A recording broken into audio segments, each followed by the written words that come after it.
Hello and welcome to the Daily Mill for Friday, the 13th of June 2025. In today's Mill news, there isn't a lot. We still have bits and pieces. So we got this from southernnews.co.uk. Again, another piece of their chat with Alex Neil. They've been stretching this out, and fair play to them. There's not a lot going on at the moment. What we've got transfer window reopens on Monday. Players back in training on Thursday the 26th, plus the fixtures, plus the Carabao Cup. So this 10 days between, this next week is going to be a rough old week for sure. Millwall boss on what will shape expectations ahead of very competitive Championship season. Alex Neil says Millwall's success in the upcoming campaign will be shaped by their summer recruitment, with the head coach warning that the Championship is set to be very competitive. Millwall narrowly missed out on making the playoffs only 4 months after Neil was appointed Lions boss, finishing 2 points off the top 6 after a final day loss away at Burnley. The Lions had thrust themselves into contention by winning 8 of their previous 12 games, including wins away at third place Sheffield United and at home against fellow playoff contenders Middlesbrough and Norwich City. When asked if he thought Millwall were ahead of schedule or could aim for even better in the following campaign, Neil said last Thursday, June the 5th, "Our next season will be a big factor in letting us know whether it was the first or second option that you just gave me there. The club's always been sort of competing in the middle to the top half of the table, and I felt last year was a year, even speaking to the players, where they felt genuinely that we could get there. And I think, unfortunately, our run just probably came 1 or 2 games too late. So from that perspective, I think next year is an exciting year for us. Irrespective of how next year goes, I think it's a really exciting time to be a Millwall fan. We got so many good young players coming through. We got so many assets on the horizon coming through. Jimmy, Jimmy is fully committed to the club, and he wants to back the team and try and make us stronger going into the season. And the way the club is working at the moment, everything's aligned, everybody's understanding exactly, what we're trying to achieve here. And it's a great club to be a part of. We're hopeful next year, obviously.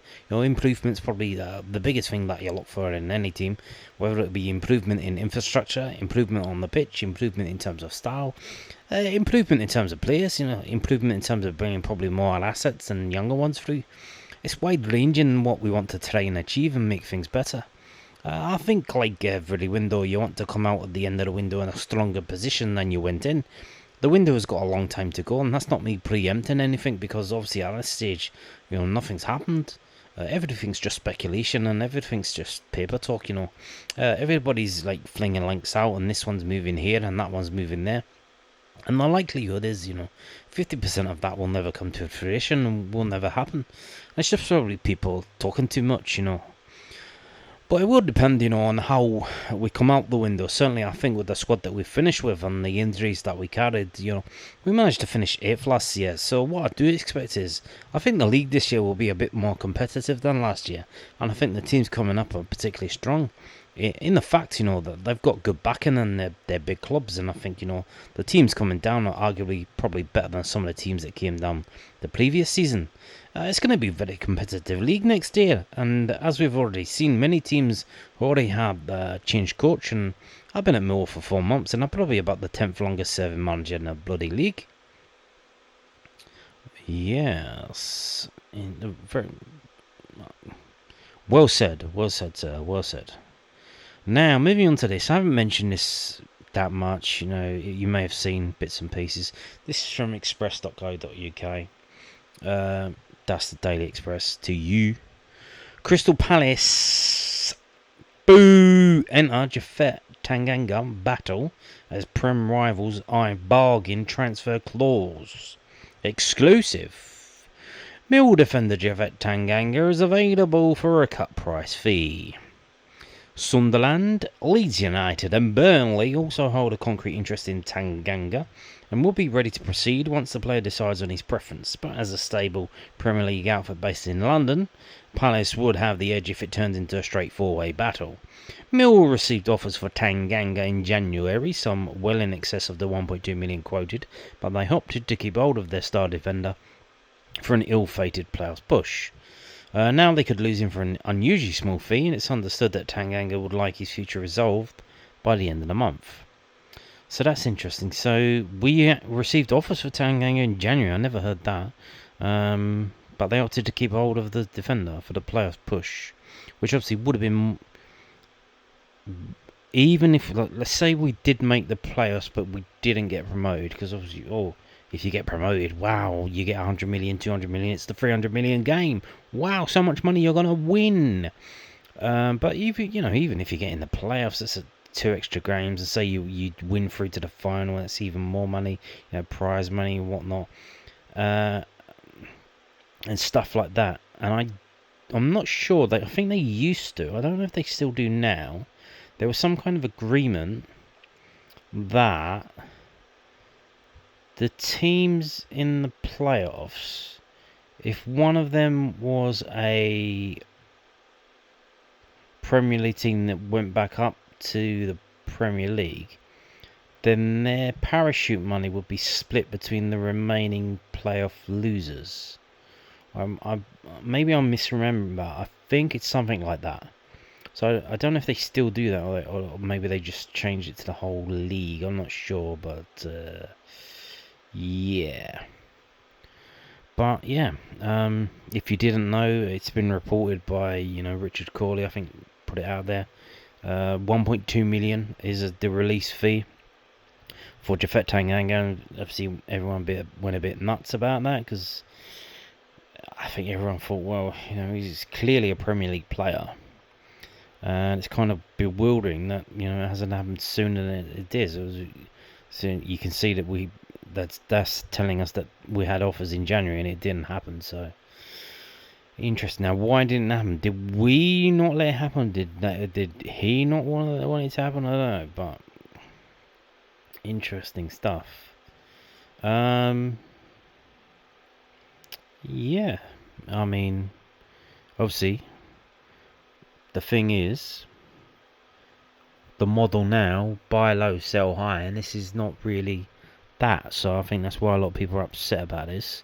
But I think the thing is, I think the 1.2 million is basically how much money we paid him in wages, to some extent. So what it works out is that he's come to play for us, and his release fee is like the wages that he's been paid. So he's effectively paid for us for free, but we're not making any money off of him if we do transfer him. Which, if that's the way you get a Premier League quality player who needs to prove his fitness, I mean, yeah, let's sign him up. Let's sign more. Are there any more like that? Let's do it. Anyone wants to prove themselves because they haven't been playing and they've been squad players and they want to come and, you can come and sign for us, and the release fee will be every single penny of the wages you've been paid up until the point of the transfer. That's it. If that's what it takes to get these players in, you do it. Do what you got to do. So there you go. But here's the thing as well. See, the thing with Palace, obviously, I think they're trying to make their squad bigger for the because they think they're going to be in Europe. But I don't think that's going to happen, because UEFA have just kicked out Drogheda of the League of Ireland. So I don't see how they can kick out Drogheda United from the League of Ireland, because they are jointly owned, but then they let Crystal Palace through. If that happens, that's going to be an absolute disgrace, and Drogheda should sue them to oblivion, because that is disgusting.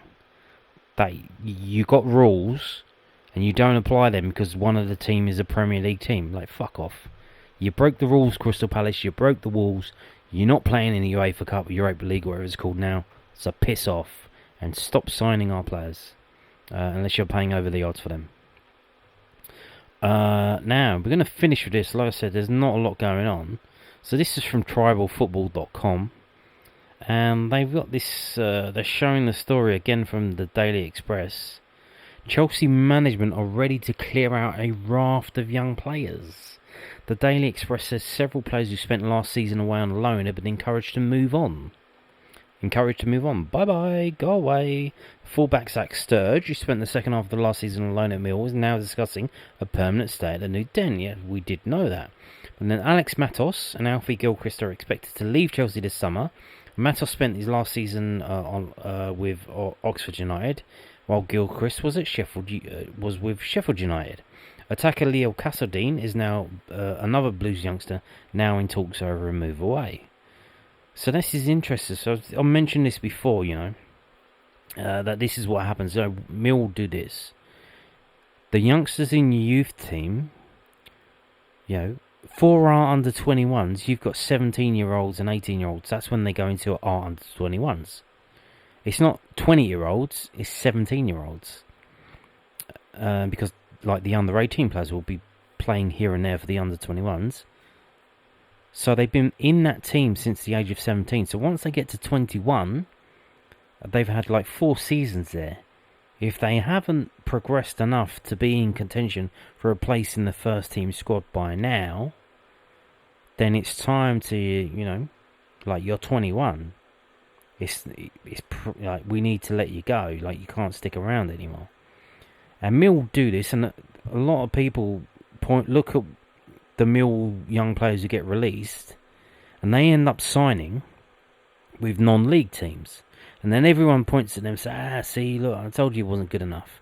But what they don't understand, there's a business reason for them signing for non-league teams. And from when they leave until the age of 24, if they sign for a professional team, then Mill are due compensation. That's how it works.